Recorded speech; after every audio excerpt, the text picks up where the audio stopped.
Welcome to Rules, Studies, and Information for Dungeons and Dragons, Advanced Dungeons and Dragons, more specifically.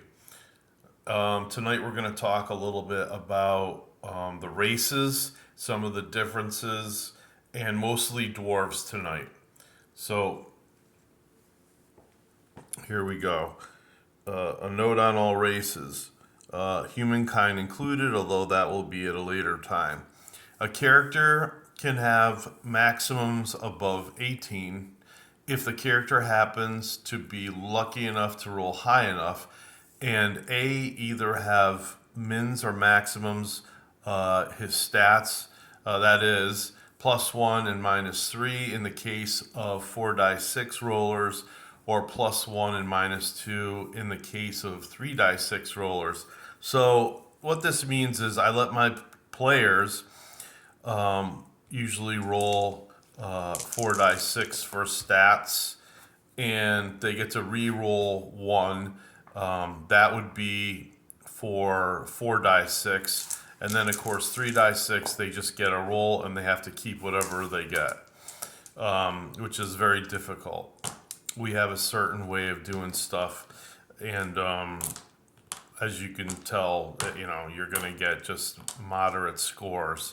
But I let them change a score at the very end of that. They can add +1 as long as they -3 from another score. So you might have, say, a 17, you want that to be an 18, and maybe you rolled a 12 or 13, and you wouldn't mind taking 3 off of that. Of course, as it says in the original player's handbook, right around the strength area, that all players' characters should have at least 2 stats of 15 or higher. Otherwise, you can deem them as unplayable, and then the player can reroll. Let's see. Let's see. Again, you get some sort of a trait somehow and buys above racial norms at the beginning of his or her career to continue to. You can do this in several ways. You don't have to just listen to me. There were no traits in first or second edition, but what we came up with was some traits that really never worked. Or your group might agree that there's going to be no level maximums as what is in the Unearthed Arcana book, and you can let them advance.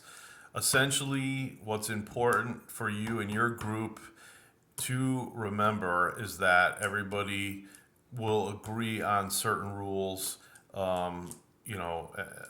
as the game continues and goes on.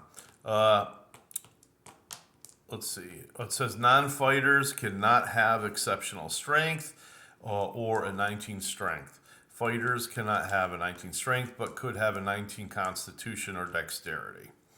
Like dwarves, their maximum would probably be 19, something like that. So anyway, we're going to continue on with the dwarves.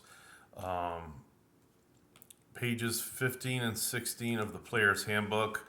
I'll often shorten that and call it FUB.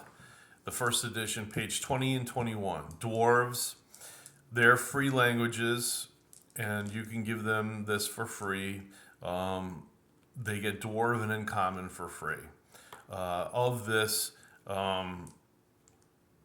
anything that's given to them due to their intelligence, they can either choose to use that on languages, or they can move some of those slots over to the proficiencies, and they can get some of the harder to buy proficiencies at start. Like you can choose blind fighting, which costs 2 slots, and so on and so forth. But they cannot have more proficiencies than they can have at the start. So, in other words, they can use more points to get the better stuff, but they cannot have more proficiencies than it says in the second edition player's handbook. Dwarves get +1 on Constitution and -1 to Charisma. And again, it's important to note that the -1 is to every other race except for other dwarves. In other words, they see each other as their original Charisma score. And this should be noted and put on their character sheet. Maximum strength for a male dwarf is 1899.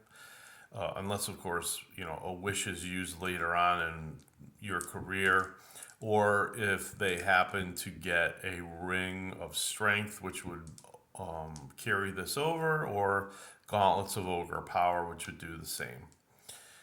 Maximum strength for a female dwarf is 17. Again, with the exception of magical help. They can see 60 feet of infravision, which again to you, you can either say they can just see in the dark. However, they cannot see writing in the dark. You have to make sure that that they know that they're only getting outlines of like hallways, of objects, things like that. They cannot see, say, writing or chalk marks scrawled on a wall.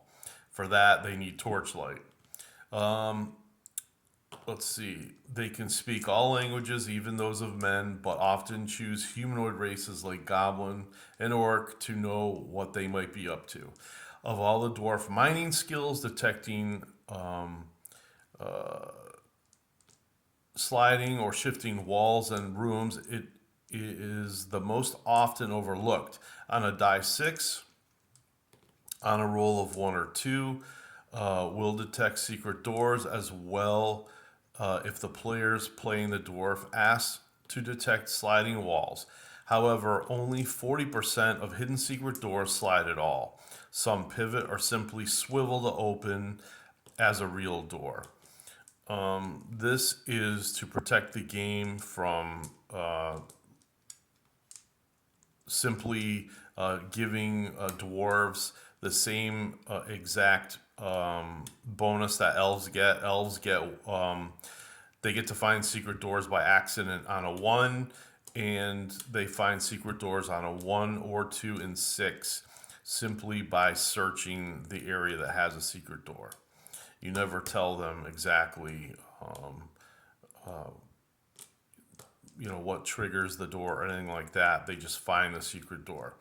Yes, dwarves get a +1 to hit rolls versus half orcs, goblins, hobgoblins, orcs, whom they hate. You can describe it to the player as this: just a great hatred fills them, and suddenly they are filled with power, energy, whatever you want to call it. But either way, they somehow feel the need to destroy that being across from them. All right, we're almost set.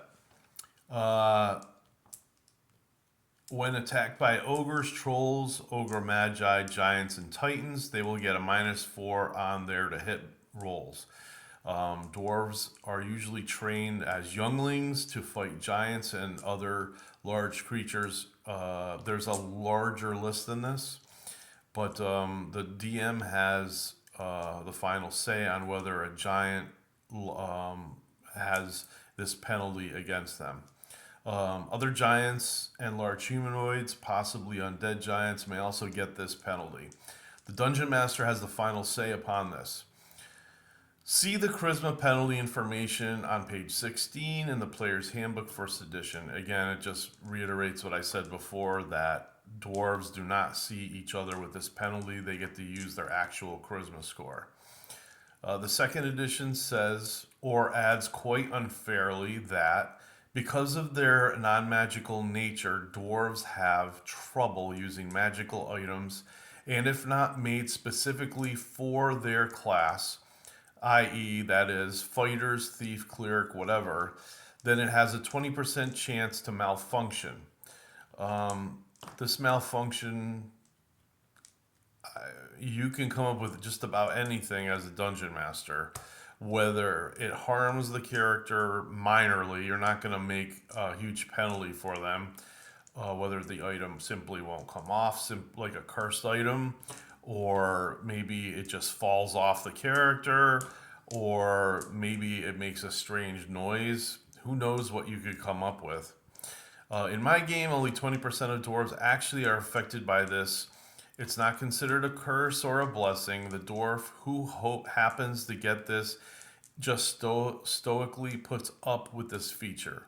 It is what it is, and it is unimportant. Should never really penalize a character at the beginning of a game unless it's not in both editions. It's only in the second edition. So maybe it's something as time went on, certain dwarfs happened to get this for whatever reason, just considered bad luck. Take it as you will. All right, that's all I'm going to do tonight. Good night.